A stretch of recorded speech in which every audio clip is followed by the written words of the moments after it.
Breaking news from Ripon this morning as crews battle the flames and the bitter cold at the scene of a large fire. The Red Cross is helping out 5 families and businesses in the downtown area. They're opening doors to firefighters to warm up. And Emily Deem joins us live with the latest. Good morning, Emily.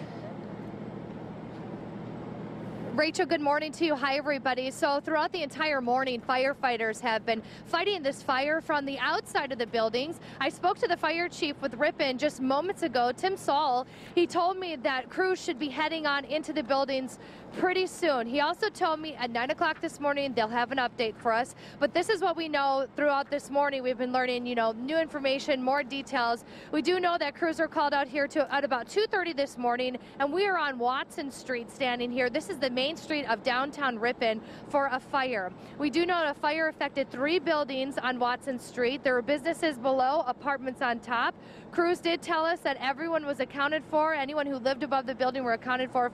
5 families. The Red Cross is helping those families.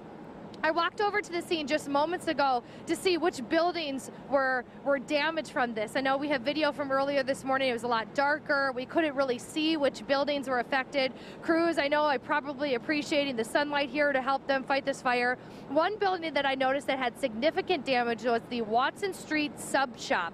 That one looked extremely damaged. Windows were out. A lot of areas were burned. There's still smoke that's coming out from the top of the building, but like crews told us, 3 buildings were affected by this. Some businesses across the street from those affected by the fire tell us they had to close their doors today. They can't be open today. And like we told you before, not only are crews working to put out this fire safely, but they're also dealing with the weather. Frigid temps out here this morning. I'm actually standing on Watson Street now where all of the trucks are lined up. Just look at the ground right here. You can see water is rushing into the drains, but look what's right next to it.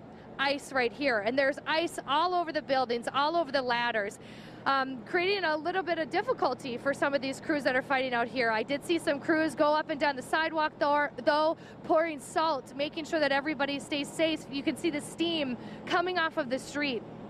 The building we're standing right next to that looks vacant actually has firefighters in it. I know the doors are open to them. There's rolls in there. There's hot chocolate, anything that they can do to keep also their crews safe. So 9 o'clock this morning, the fire chief said that he'll give us an update. Hopefully we can learn any new information. We'll be able to bring it to you. And earlier this morning, I talked to the downtown manager. He says it's disappointing to see something like this happening. They've been trying to revitalize the downtown area for a long time, but they know that they'll be able to move on and rebuild. So any new information, we'll be able to bring it to you. Also go to our website, fox11online.com, for more information. We'll send it back to you. Thanks, Emily.